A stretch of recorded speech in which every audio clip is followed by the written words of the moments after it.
Welcome back बच्चों हम लोगों ने हमारे फेज इक्विलिब्रियम के लास्ट लेक्चर के अंदर फेज क्या होती है और कंपोनेंट क्या होते हैं और हम उसको कैसे निकालते डिटरमाइन किया था।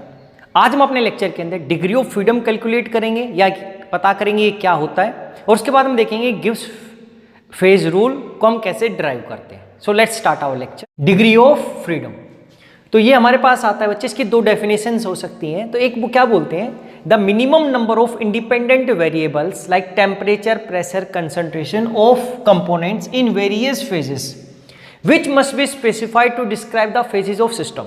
ये बोल रहा है कि जो हमारे डिफरेंट फेजेस हैं अगर उसको हम डिस्क्राइब करना चाहिए तो हमें कितने इंडिपेंडेंट वेरिएबल्स की रिक्वायरमेंट होगी, या it is defined as minimum number of variables like temperature, pressure, concentration which can be varied independently without changing the number of phases। तो कह रहा है कि अगर हमारे पास बाई चांस 3 फेजेस एग्जिस्ट कर रही हैं तो मैं कितने वेरिएबल्स को चेंज कर सकता हूं इंडिपेंडेंटली ताकि मेरी नंबर ऑफ फेजेस कम ना हो। तो अगर मेरे पास ऐसा होता है तो उसको मैं बोलता हूं, उस इंडिपेंडेंट वेरिएबल्स को बोल देता हूं, टोटल नंबर जो वेरिएबल्स आएंगे उनको बोलूंगा मैं डिग्री ऑफ फ्रीडम, कि मैं वेरिएबल्स को चेंज कर रहा हूं, एक वेरिएबल दो चीजों को चेंज कर रहा हूं लेकिन उन दो चीजों को इंडिपेंडेंटली वेरी कर रहा हूं। यानी कि एक दूसरे को, अगर मैं टेम्परेचर को चेंज कर रहा हूं तो प्रेशर अपने आप चेंज नहीं हो रहा, यानी कि मेरे को टेम्परेचर को भी चेंज करना पड़ रहा है, प्रेशर को भी चेंज करना पड़ रहा है। और जब मैं इन दोनों को चेंज कर रहा हूं अलग अलग से इंडिपेंडेंटली तो मेरे पास जो फेज 3 फेज है तो तीनों फेज एग्जिस्ट कर रही है, उसमें से एक भी फेज कम नहीं हो रही है। अब देखते हैं इनका क्या मीनिंग है, एग्जांपल से करेंगे फिर समझते हैं। इसका एक फॉर्मूला होता है, इसको हम एफ से रिप्रेजेंट करते हैं, F is equals to C minus P plus 2। ये होता है 1 कंपोनेंट सिस्टम के लिए फॉर्मूला अप्लाई करते हैं, लेकिन जब हम 2 कंपोनेंट सिस्टम बोल देते हैं तो इसका फॉर्मूला हम चेंज कर देते हैं, इसको हम बोलते हैं गिव्स phase rule. Gives phase rule, ये आगे हम दिखेंगे इसको हम कैसे ड्राइव करते हैं। तो अब हम देखते हैं, देखो C पता है, कंपोनेंट P क्या है, फेजेस है। अब हमें केवल F पता करना है तो हम एग्जांपल करते हैं। अगर हमारे पास फर्स्ट एग्जांपल है, अगर हमने लिखा है कि कोई प्योर गैस है, प्योर गैस, तो अब प्योर गैस हो गए बच्चे, तो हमें क्या निकालना है इसके लिए डिग्री ऑफ फ्रीडम।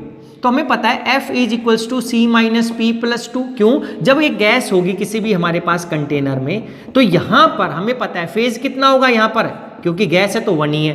कंपोनेंट एक ही गैस थी, मान ली H2 था तो कंपोनेंट कितना है, H2 को हमें पता होना चाहिए तो C की वैल्यू क्या हो गई 1, फेज की वैल्यू 1, तो यहां से F की वैल्यू क्या आ गई 2। तो कह रहा है कि यहां पर इसको मेरे को इस फेज को बताने के लिए मेरे को यहां पर 2 डिग्री ऑफ फ्रीडम की रिक्वायरमेंट होती है, 2 इंडिपेंडेंट वेरिएबल्स की रिक्वायरमेंट होती। क्यों? क्योंकि गैस के केस में हमारे पास 3 चीजें होती हैं, प्रेशर, वॉल्यूम या टेम्परेचर। इस गैसीय स्टेट के अंदर बताने के लिए, इस फेज को बताने के लिए कि वो गैस एग्जिस्ट कर रही है, वहां पे मेरे को क्या तो प्रेशर या वॉल्यूम की जरूरत पड़ेगी। क्यों? क्योंकि हमें पता है P V equals to N R T. अगर मैं पी और वी को चेंज करूंगा तो टी तो अपने आप ही चेंज हो जाएगा, वो इन दोनों के ऊपर डिपेंड करता है। या मुझे मेरे को जरूरत पड़ेगी, इन तीनों में से मेरे को 2 की जरूरत पड़ेगी, आइदर पी वी की, आइदर वी टी की, या आइदर पी और टी की। तो कह रहा है कि 2 वेरिएबल्स को हम चेंज करेंगे तो तीसरा इंडिपेंडेंटली चेंज नहीं, तीसरा तो उनके ऊपर डिपेंड ही कर रहा है। तो यहां पे क्या बोला था, number of minimum number of independent variables of different components which must be specified to describe the phases of system। यानी कि इस फेज को डिस्क्राइब करने के लिए मेरे को कितने इंडिपेंडेंट वेरिएबल चाहिए, तो कह रहा है कि 2 चाहिए। क्यों? क्योंकि जब मैं प्रेशर और वॉल्यूम को अगर मेरे को पता चल जाए तो टेम्परेचर तो अपने आप ही पता चल जाएगा ना। ऐसा तो नहीं हो सकता अगर मेरे को प्रेशर पता चले तो मैं वॉल्यूम और टेम्परेचर नहीं बता सकता, क्योंकि अगर प्रेशर उसका 1 एटमॉस्फेयर है तो अगर प्रेशर तो उसके 1 तो अलग अलग पे भी हो सकता है, यहां पर भी हो सकता है, यहां पर भी हो सकता है, यहां पर हो सकता है, या वॉल्यूम भी अलग अलग हो सकता है। अगर मुझे 2 चीजें पता चले तो इन तीनों केस में, क्योंकि ये भी गैसीय स्टेट है, यहां पर भी गैस ही है, यहां पर गैस है, केवल वॉल्यूम चेंज हो गया, प्रेशर चेंज हो गया तो टेम्परेचर चेंज। अगर मुझे 2 का पता चले तो तीसरा मैं यहां पे बता सकता हूं। तो यानी कि 2 ही इंडिपेंडेंट वेरी कर रही, तीसरा वेरी नहीं कर रहा। तो ये प्योर गैस था। लेकिन सेकेंड, अगर हमने बोल दिया गैसेस का मिक्सचर है, कैसे? मैंने इसमें H2 और O2 डाल दिया, मिक्स कर दिया, तो यहां पे क्या था, F is equals to C minus P plus 2। Gaseous है, दोनों गैस और गैसी है तो फेज कितना है 1 ही है। अब कंपोनेंट कितने हैं, क्योंकि कंपोनेंट हम लोगों ने क्या था H2 और O2 2 चीजें, क्योंकि C के लिए क्या था, अरे S minus E plus R, तो R तो कितना है 0। रिलेशन कोई है ही नहीं यहाँ पर, इक्विलिब्रियम तो जीरो। कंपोनेंट ये कंस्टिट्यूएंट कितने, एक और एक दो, तो S की वैल्यू कितनी आ गई 2, तो C की वैल्यू कितनी आ गई 2, तो ये 2 ही तो था, दो चीजें हैं तो 2 यहाँ पर। और यहाँ से कितना हो गया, F is equals to 2 minus 1 plus 2, तो कितना हो जाएगा बच्चे यहाँ से, F इज इक्वल्स टू 3, कि यहाँ पे मेरे को प्रेशर वॉल्यूम या सॉरी प्रेशर वॉल्यूम और टेम्परेचर, यानी कि यहाँ पे हमें 3 इंडिपेंडेंट वेरिएबल्स का पता होना चाहिए, लेकिन यहाँ पर कितना था, 2 था।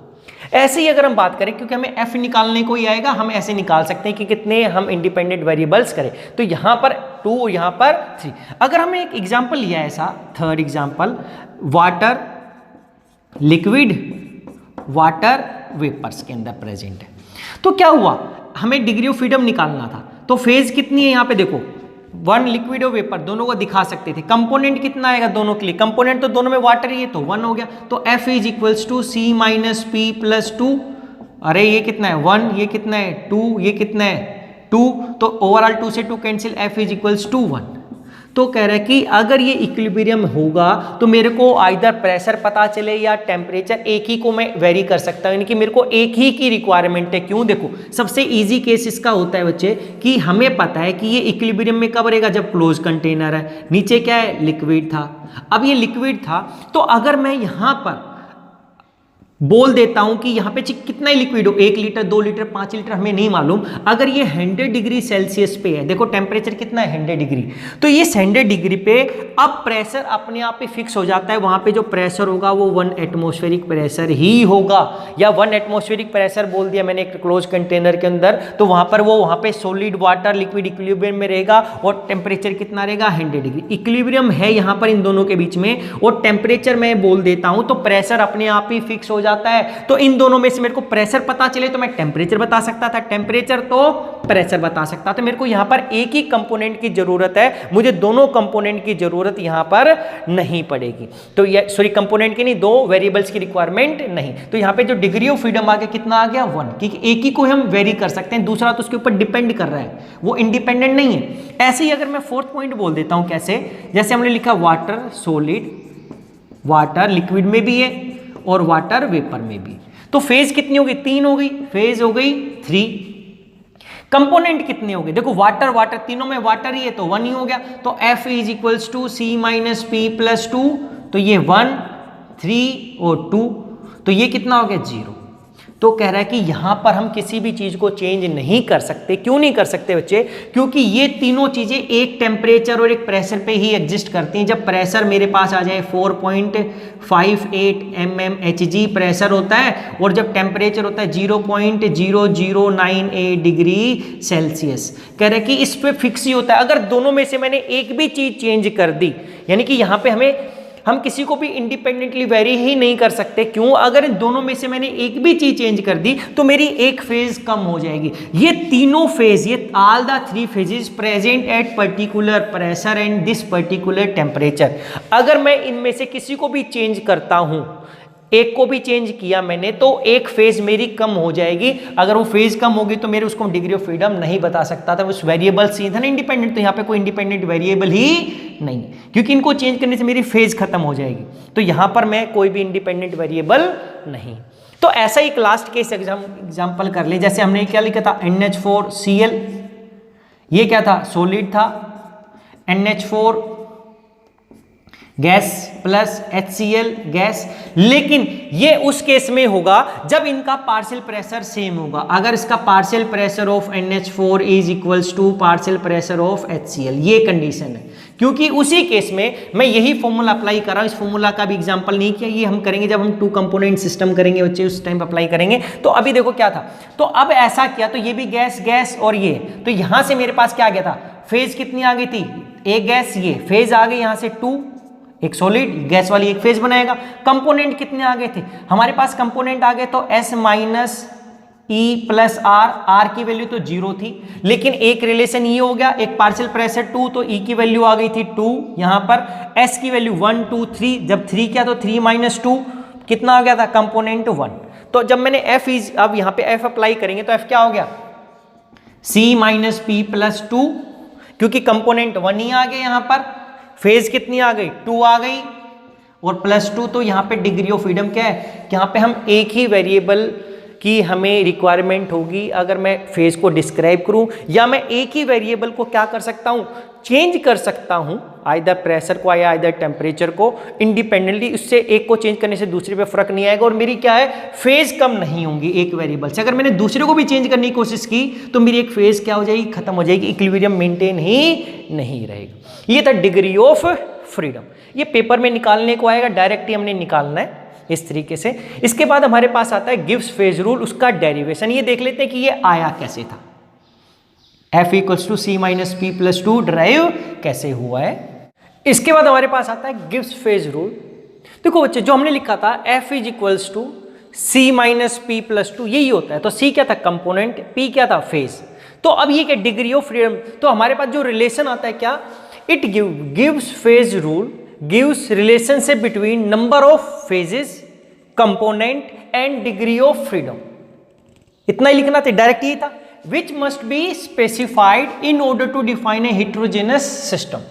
क्यों, क्योंकि हमने डिग्री ऑफ फ्रीडम को क्या बोला था कि हम मिनिमम जो इंडिपेंडेंट वेरिएबल्स है जो हम स्पेसिफाई करेंगे ताकि हम फेज, सभी फेजेस को डिफाइन कर सकें वहां पर। तो ये लिखा है कि डिग्री ऑफ फ्रीडम कोमा या full stop, which must be specified. ये किसके लिए बोल रहा है, ये एफ के लिए बोल रहा है, डिग्री ऑफ फ्रीडम के लिए। Which must be specified to specify या to describe the which must be specified in order to define a heterogeneous system, which must be specified in order to define the heterogeneous system। This relation F = C - P+2 is called phase rule। तो रटना नहीं है इसमें, हमें इसमें अगर हमें कुछ चीज़ ध्यान देने की है तो बच्चे आपको केवल एक ये लाइन ध्यान देनी है। इसके बाद ये देखेंगे भी क्या लिखा है हम लोगों ने डिग्री ऑफ फ्रीडम के लिए। तो सबसे पहले क्या बोला, इसने बोला कि रिलेशंस देता है किसके बीच में, different, gives relation between number of phases, component, degree of freedom, which must be specified to describe any heterogeneous system. अब क्या बोला, कंसीडर है, इसका डेरिवेशन हम करते हैं। देखो डेरिवेशन में क्या करते हैं, consider a heterogeneous system having P phases, P1 P2 Pn, यानी कि Pn फेजेस तक हमने पी फेज हेट्रोजीनस सिस्टम माना, यानी कि एक से ज्यादा फेज, उसको हम हेट्रोजीनस सिस्टम बोलते हैं। लाइक P1 इतना, and having C component, C1 C2 C3 है, यानी कि अभी सभी फेजेस में Cn कंपोनेंट है, C1 भी था, C2 भी था, C3 भी है, C4 भी, Cn भी है। तो इसमें भी सारे कंपोनेंट होंगे, इसमें भी C1 से Cn सभी में। तो क्या बोला, consider a heterogeneous system having P phases and having C component in each, ऐसा। Then degree of freedom will be equals to, and degree of freedom will be the difference of, एक line लिख सकते हैं यहाँ पे, लिख सकते हैं direct, will be equals to, या इसको डिफाइन करके लिखते हैं तो then degree of freedom will be equals to the difference of, किसका, is equals to the difference of total number of variables minus number of relations between variables at equilibrium. बच्चे इसमें आपको केवल यही लाइन याद रखनी है, सबसे इंपॉर्टेंट यही है, क्योंकि अब हमें इन्हीं की वैल्यू पुटअप करेंगे तो हमारे पास डायरेक्ट रिलेशन आ जाएगा। तो आपने यहां तक तो लिखा, फिर आपने क्या लिखना था, degree of freedom F will be equals to the difference of, या ये हटा भी सकते थे तो ये direct will be equals to the difference of total number of variables minus number of relations between variables at equilibrium, कि जो हमारे पास जो वेरिएबल्स कितने हैं उसके अंदर से उन रिलेशंस कितने थे वेरिएबल्स के बीच में, जो हमने निकाला था फिजिकल और केमिकल रिलेशंस था। क्योंकि ये तो ध्यान ही था, ये तो हमने निकालना सीखा था ना भी एफ वाले के अंदर, जब कंपोनेंट निकाले थे उस टाइम के अंदर हमारे पास, कि जो डिफरेंट अलग अलग रिलेशंस हो सकते थे, क्या क्या हो सकते थे। अब क्या हुआ, अब हमारा स्टेप आ जाएगा, क्योंकि हमें पता चल गया एफ को हम ऐसे डिफाइन करते हैं, टोटल नंबर ऑफ वेरिएबल्स क्या होंगे। वहां पे देखो कंपोनेंट वाले के अंदर हम लोगों ने कंपोनेंट के बीच में अलग अलग रिलेशन देख, यहां पे जो है ये रिलेशन वेरिएबल्स के बीच में है। ऐसा कंपोनेंट जब हमने निकाला था वहां पे, तो वहां पे फिजिकल और केमिकल रिलेशन था कंस्टिट्यूएंट्स के बीच में, ये वेरिएबल्स के बीच में सेम वैसा ही है। लेकिन वहां पे याद रखना, वहां पर हमारे पास क्या था, वहां पे कंस्टिट्यूएंट थे, यहां पर कैसे वेरिएबल्स है। वहां पे टोटल नंबर ऑफ वेरिएबल्स से केमिकल कंस्टिट्यूएंट थे माइनस उनके बीच में रिलेशंस थे। यहां पर क्या है, टोटल नंबर ऑफ वेरिएबल्स है minus number of relations between variables. तो ये भी रटने की जरूरत नहीं, याद रखो क्या कि हमने वहां पे कंस्टिट्यूएंट लिखा था, यहां पर क्या हो गया, वेरिएबल हो गया। अब हम निकालेंगे टोटल नंबर ऑफ वेरिएबल, कैसे निकालते हैं, calculation of total number of variable. First क्या है, एक टेम्परेचर वेरिएबल, तो कह रहा है कि अगर ये इक्विलिब्रियम पे है तो अगर इसका टेम्परेचर 10 है तो यहाँ पे भी 10 10 10 होगा, तो फिर एट इक्विलिब्रियम ऑल फेजेस है same temperature, so there is one temperature variable. तो टेम्परेचर की वजह से केवल वन वेरिएबल आ गया कि टेम्परेचर फिक्स हो जाएगा, टेम्परेचर 30 तो सभी का क्या हो गया 30 ही होगा। फिर ऐसे ही प्रेशर क्या हो गया, तो कह रहा है कि एट इक्विलिब्रियम, इक्विलिब्रियम पे तो सभी इक्विलिब्रियम पे हमें पता है प्रेशर भी सभी का क्या होगा, सभी फेजेस का सेम होगा, तो there is only one pressure variable, तो प्रेशर की वजह से भी कितना हो गया वन वेरिएबल। अब क्या हो गया कंपोजिशन या कंसंट्रेशन, तो क्या बोला, अब देखो if there are two component A and B in a single phase, ये बोला कि मेरे पास एक फेज थी लिक्विड, यानी कि मेरे पास उसके अंदर लिक्विड है और मेरे को उसके अंदर दो कंपोनेंट हो गए ए और बी। अब मेरे को अगर टोटल कंसंट्रेशन पता हो और मेरे को ए की पता हो तो मैं बी की निकाल सकता हूं, टोटल माइनस ए कर दूं तो बी की निकाल सकता हूं, यानी कि मेरे पास दो कंपोनेंट है, यानी कि दो सब्सटेंस है मेरे पास लिक्विड में और मेरे को टोटल कंसंट्रेशन पता है और मेरे को दोनों में से एक की पता, तो मैं दूसरे की निकाल सकता हूं। तो सेम चीज लिखिए, if there are two component A and B in a single phase, एक फेज में दो है, and if molar concentration of A is known, अगर मेरे को एक ही कंसंट्रेशन पता है, then molar concentration of B can be obtain by difference, वो डिफरेंस क्या होगा टोटल माइनस ए, तो दूसरे की पता चलेगी। तो अब हमें क्या पता चला, देखो यहां से पता चला अगर for a single phase having C component can be defined by C-1 concentration variables। देखो जब दो थे तो दो के अंदर से मेरे को एक की जरूरत थी तो दूसरे की निकाल सकता था, अगर मेरे पास चार कंपोनेंट है और मेरे पास चार है तो तीन की पता होगी तो मैं फोर्थ की निकाल सकता हूं अपने आप। तो सेम ही पता, एक फेज की बात की, एक फेज में अगर 10 कंपोनेंट है और मेरे को 9 की पता होगी तो मैं 10 की निकाल सकता हूं। तो यही सेम लिखी है, if therefore in a single phase having C component then it can be defined by C-1 concentration term. मेरे को एक कम पता होनी चाहिए क्योंकि टोटल में से मैं 9 माइनस करूंगा तो 10th अपने आप ही आ जाएगी। ये क्या था एक फेज के लिए। अगर ये P फेजेस में होता and then P phase have a total concentration variable कितना हो जाएगा, क्योंकि एक फेज में कितना था C कंपोनेंट के लिए C-1, तो P में कितना हो जाएगा P इंटू C-1 मल्टीप्लाई कर देंगे उतनी फेजेस से, then total number of variables will be क्या, वन टेम्परेचर वेरिएबल और ये वन प्रेशर वेरिएबल की वजह से, और ये जो कंपोजिशन बोला या कंसंट्रेशन वेरिएबल बोला क्या P C-1 1। अब यहां से क्या हो जाएगा ये 2 P C-1 प्लस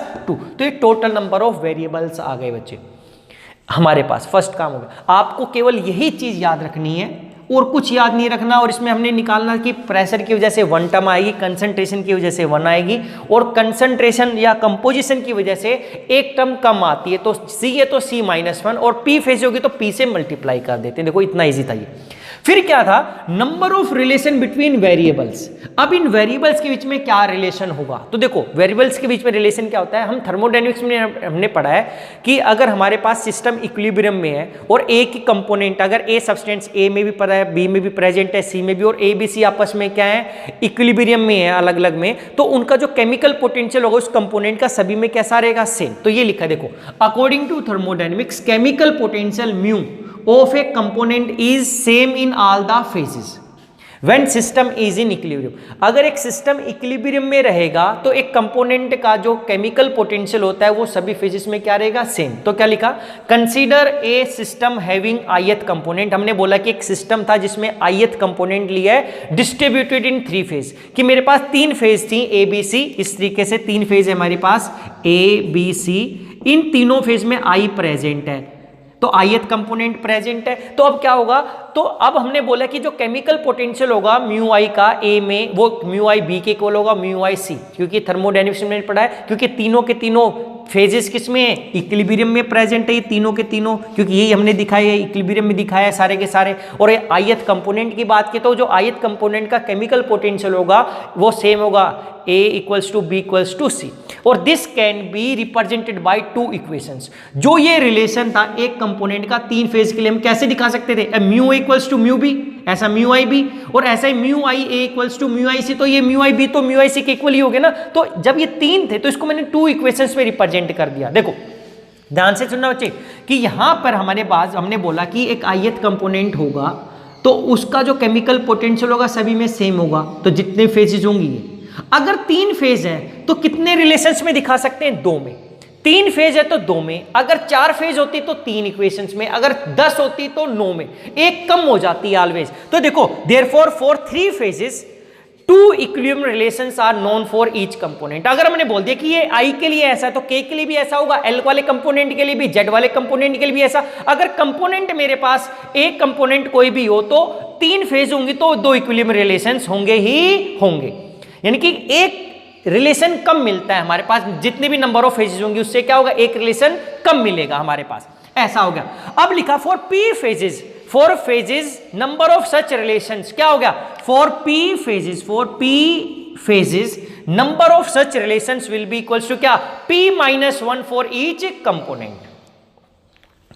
देखो कुछ नहीं किया, यहां पे 3 था तो एक कम कर दिया, 3 फेज थी, 3 में से एक कम कर दिया तो 2 बच गया था। तो ऐसे बोल दिया अगर P फेजेस रहेंगी तो हमारे पास एक ही कंपोनेंट I के लिए बात करता, मान लेता ये A B C D L Z तक चला जाता मेरे पास फेज, तो उसमें से एक कम हो जाता, तो मैंने P फेज बोला तो P-1, तो सिर्फ लिखा for P phases number of such relation will be P-1 for each component. एक कंपोनेंट के लिए ऐसा है। अगर C कंपोनेंट होंगे तो इसको मैं किससे मल्टीप्लाई कर दूंगा, C से, तो ऐसा ही क्या है, for C component relation will be C P-1। ये आ गया। देखो कुछ नहीं था, ये ध्यान रखना था, जितनी हमारे पास फेज होंगी उससे एक रिलेशन कम आएगा एक कंपोनेंट के लिए। अगर हमारे जितने कंपोनेंट हो जाएंगे 10 हैं तो 10 से मैं गुना कर दूंगा एक फेज कम कंसीडर करके, तो ये P-1 हो गया एक कंपोनेंट के लिए, और C के लिए क्या हो गया, C P-1। तो हमारे पास क्या हो गया, for C component relations will be, ये रिलेशंस आ गए total C P-1, therefore degree of freedom will be equals to, अब ये वैल्यू पुट अप कर देंगे, टोटल नंबर ऑफ वेरिएबल्स में से P C-1 plus 2 minus C P-1, CP से ये इस टाइप से CP cancel, F equals to C minus P plus 2, इसको बोलते हैं गिव्स फेज रूल या फेज रूल। तो बच्चे आपने इसमें 2 ही चीज ध्यान देनी है कि जैसे कंपोनेंट में हमने कंसीडर किए थे वहां पे कंस्टिट्यूएंट्स, फिर माइनस नंबर ऑफ रिलेशंस निकाला था, यहाँ पे कंस्टिट्यूएंट की जगह हम लोगों ने वेरिएबल लिखना है, ऐसे यहाँ पे रिलेशंस और वेरिएबल लिखना है बस। और बताएंगे कि रिलेशन बताता है किसमें, कंपोनेंट में, फेज में एंड डिग्री ऑफ फ्रीडम में, जो कि हमें जरूरत होती है to define the phases of any heterogeneous system, क्योंकि वहां पे जितने फेज होंगे उसको हम डिफाइन कर सकते हैं। यहाँ पर इतना डिफाइन, यही लिखनी थी डेफिनेशन। अब जब इसको कैलकुलेट करते हैं तो एक प्रेशर की टर्म आती है, एक हमारे पास टेम्परेचर की आएगी, और कंपोजिशन वाली में से हमारे पास एक कम आती है, कंपोजिशन वाले में कम आएगी तो C-1, अगर वो P फेजेस में होगा तो P C-1। अरे इसका ये अपोजिट हो जाता है, बस इतना याद है आपको, ये पता है। तो नीचे वाले में जब हम रिलेशंस निकालेंगे तो ये टर्म अंदर, P अंदर चला जाएगा, C बाहर आ जाएगा, ऐसा। अब हमने बोला P टर्म के लिए कम हो जाएगा, C कंपोनेंट के लिए इतना हो जाएगा, और इन दोनों को माइनस इस पे वैल्यू पुट अप करेंगे, putting the value in equation, इसको नाम देंगे तो इस इक्वेशन में नाम पुट देंगे, putting the value in equation 1 we get F equals to C-P plus 2। ये था हमारे पास डिग्री ऑफ गिव्स फेज रूल।